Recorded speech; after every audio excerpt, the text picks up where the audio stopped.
जाऊंगा, बहू मैं गिर जाऊंगा, बहू मैं गिर जाऊंगा, बहू मैं गिर जाऊंगा। शिवानी, जतिन, जतिन मुझे बचा ले, जतिन।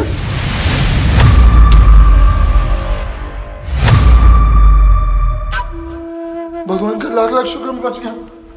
जतिन,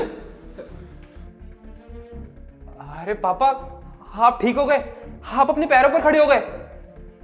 आप अंदर आइए।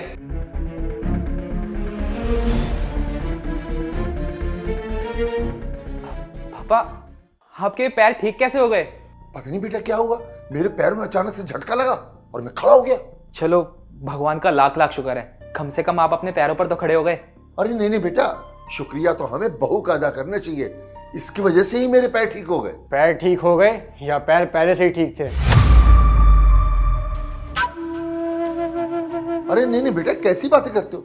मेरा बेटा और मेरी बहू दोनों जानते हैं कि जब मैं सीढ़ियों से गिरा था तभी से मेरे पैर खराब हो गए थे। चुप करिए पापा जी, अब कितना झूठ बोलेंगे आप? सच क्यों नहीं बता देते? सच?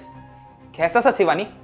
जतिन, तुम्हारे पापा कोई अपाहिज नहीं है, ये सिर्फ अपाहिज होने का नाटक करते हैं। अरे बहू, लगता है तो खुशी के मारे कुछ भी सोच समझ नहीं पा रही और कुछ भी बोले जा रही है। चुप करिए पापा जी, वो तो आप मेरे ससुर हैं, इसलिए मैं आपको कुछ बोल नहीं रही हूँ, वरना जैसी आपकी हरकत है ना, कब का मैं आपको धक्के देके घर से बाहर निकाल देती। शिवानी, ये तुम मेरे पापा से कैसे बदतमीजी से बात कर रही हो?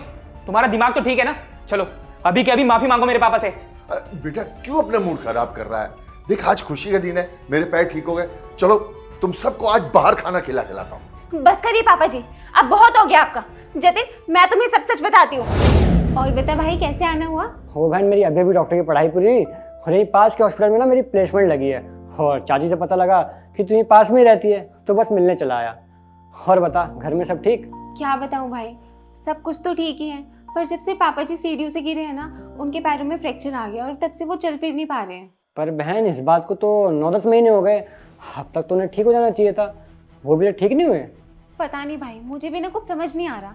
ऐसा भी नहीं है कि डॉक्टर सही से इलाज ना कर रहा हो, बल्कि वो तो हमारा फैमिली डॉक्टर है। बहन, तू मुझे रिपोर्ट दिखाएगी? मैं भी ना हड्डियों का डॉक्टर हूँ, शायद कुछ हेल्प कर सकूँ। हाँ, मैं अभी लेकर आती हूँ। ये ले भाई।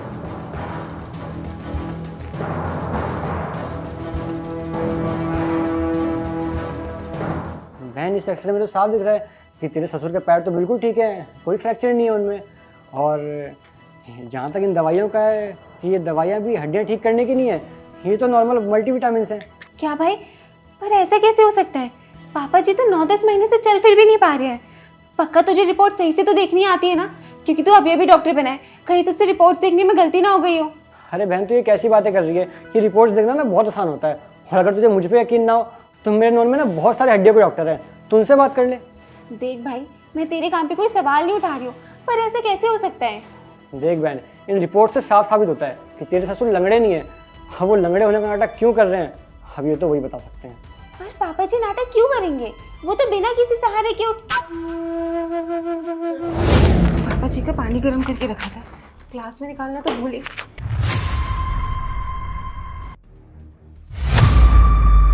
पानी का ग्लास तो मैंने यहाँ रखा था, फिर टेबल पे कैसे पहुंचा? पापा जी की व्हीलचेयर भी आई। मैं भी कुछ भी सोच रही हूँ।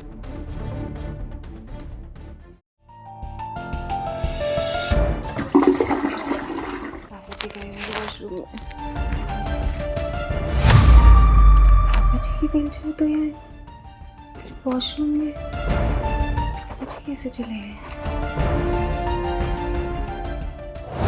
भाई, तू ना बिल्कुल सही कह रहा है, मैंने भी ना बहुत सारी चीजें नोटिस करी है, लेकिन पहले मैं उन्हें टाल दिया करती थी अपना वहम समझ के, पर अब तेरी सारी बातें सुनने के बाद ना मुझे ऐसा लग रहा है मेरा वो कोई वहम नहीं था। पर बहन, तेरे ससुर ऐसा करेंगे क्यों? वही तो भाई मुझे भी समझ नहीं आ रहा, पर कोई नहीं, मैं पापा जी की सच्चाई जतिन के सामने लाकर रहूंगी। पापा, शिवानी ने मुझे जो भी कुछ बताया, क्या वो सच है? पापा, मैंने जो आपसे पूछा मुझे बताइए, शिवानी ने जो भी मुझे बताया, क्या वो सच है? हाँ बेटा, बहू जो कह रही है ना, वो सच कह रही है। क्या पापा, मुझे आपसे ये उम्मीद नहीं थी कि आप ऐसी हरकत करेंगे। अरे आपको ये ड्रामा करने की जरूरत क्या थी? आप जानते हो ना आपके इस ड्रामे के चक्कर में हम कितना परेशान हो गए थे। अब समझ आया जतिन तुम्हें कि पापा जी दूसरे डॉक्टर को दिखाने के लिए क्यों मना करते थे? क्योंकि जो डॉक्टर इनका इलाज करता था ना, वो इनका फैमिली डॉक्टर था, और पापा जी उस डॉक्टर को जैसा जैसा बोलते थे ना, वो वैसा ही करता था। लेकिन पापा आपने ये सब किया क्यों? अरे करा क्यों क्या, साफ पता चल रहा है कि पापा जी को एक नौकर चाहिए था जो पूरा दिन इनके आगे पीछे घूमते रहे, इनके काम करते रहे और सिर्फ इनका ध्यान रखते रहे, इन्हें कोई काम खुद से ना करना पड़े, इन्हें बस बैठ के मुफ्त की रोटियां तोड़नी थी। तो इसीलिए इन्होंने अपाहिज होने का नाटक करा ताकि ये अपने सारे काम हमसे करा सके। पापा अगर आपको घर का काम नहीं करना था तो आप हमें बता देते, हम आपको कुछ कहते थोड़ी। आपके इस ड्रामे के चक्कर में ना तो मेरा काम में मन लग पाया और ना ही मैं कुछ और काम कर पाया। अरे मैं परेशान हो गया था कि ना जाने मेरे पापा को क्या हो गया है और हमारे परिवार को न जाने किसकी बुरी नजर लग गई है। खैर मुझे तो समझ नहीं आ रहा कि मैं आपसे बात ही क्या करूं। अगर आपको कोई काम कराना था तो हमसे बोलते ना, अगर हम उस काम के लिए मना कर देते तो कोई बात थी। क्या कहा जतिन बेटा?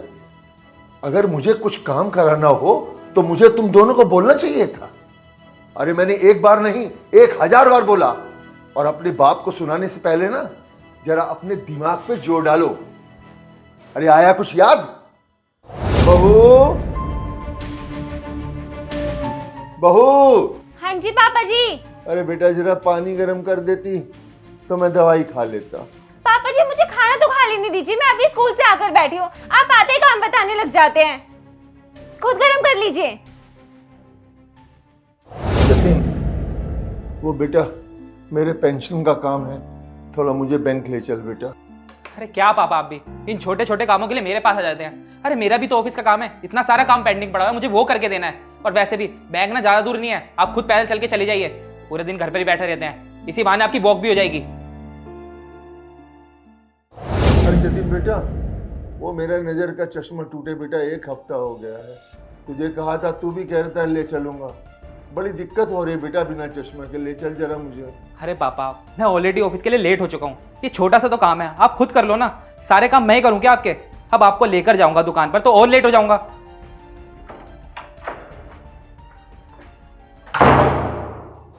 पापा जी आप यहाँ पे आराम कर रहे हैं, वहाँ दुकान पे आटा पीस क्या होगा, आप लेकर आओ ना।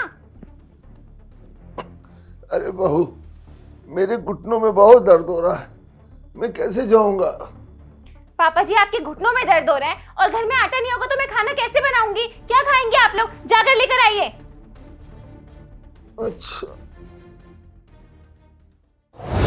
जतिन बेटा, तू मुझे बताएगा कि मैं किस तरह से बोलता तुम दोनों को काम? अरे मैंने जब भी किसी काम के लिए तुम्हें बोला ना तो तुम दोनों ने टाल मटोल किया। तुम दोनों ने हमेशा मेरी बातों को अनसुना किया और कभी मेरे पर ध्यान नहीं दिया तुम लोगों ने। जतिन बेटा, मैं अब बूढ़ा हो चुका हूं, मेरे अंदर अब इतनी ताकत नहीं बची कि मैं अपना काम भी करूं और तुम दोनों का काम भी करूं।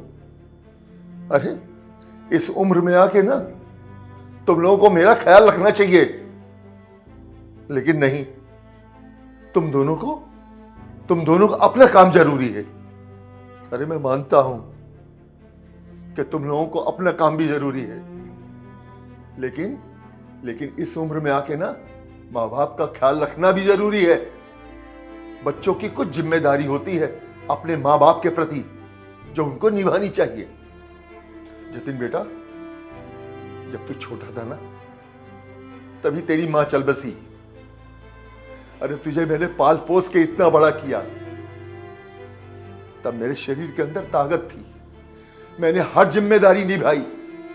और आज जब तेरी बारी है जिम्मेदारी निभाने की तो तू मुंह फेर रहा है।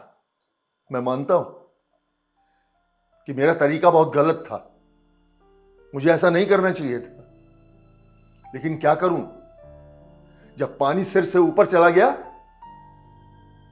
तुम लोगों ने मेरी कोई नहीं सुनी, तब मुझे ही बहाना बनाना पड़ा। अब तो सच सामने आ ही गया है ना। तुम लोग अपने काम देखो, मेरे शरीर में जितनी ताकत होगी मैं अपने काम कर लिया करूंगा, मेरे काम करने की कोई जरूरत नहीं तुम लोगों को। अरे नहीं नहीं पापा, आज के बाद आपको घर का काम करने की कोई जरूरत नहीं है। मैं मानता हूं मैं अपने काम में बहुत बिजी था, पर आपके प्रति मेरा जो फर्ज था मुझे वो भी निभाना चाहिए था। मुझसे बहुत बड़ी भूल हो गई पापा, मुझे माफ़ कर दो। और मैं आपसे वादा करता हूँ पापा कि मैं आपका हर तरीके से ख्याल रखूंगा और आपको किसी चीज़ की कमी नहीं होने दूंगा। और आज के बाद ना आपको इस घर का काम करने की कोई ज़रूरत नहीं है। अगर आपको कोई काम हो ना तो आप मुझसे और शिवानी से कह दीजिएगा, हम आपका वो काम कर देंगे। और अभी तक हमसे जो भी भूल हुई है आप हमें बच्चा समझ के माफ़ कर दीजिएगा। पापा जी, आप मुझे भी माफ़ कर दीजिए। मुझे सोचना चाहिए था आपकी उम्र के बारे में, कि अब आपकी उम्र नहीं रही है कि आप ये सब काम कर सकें। पर मैं आपसे वादा करती हूँ कि अब से मैं आपका ख्याल बिल्कुल अपने पापा जी की तरह रखूँगी, और अब से आपको कोई काम करने की ज़रूरत नहीं है। हम दोनों आपका ख्याल रखेंगे। कोई बात नहीं मेरे बच्चों, तुम लोगों को गलती का एहसास हो गया है ना, मेरे लिए यही बहुत है। अरे हर माँ बाप यही चाहता है कि उसके बच्चे खुश रहे। खुश रहो बेटा, खुश रहो।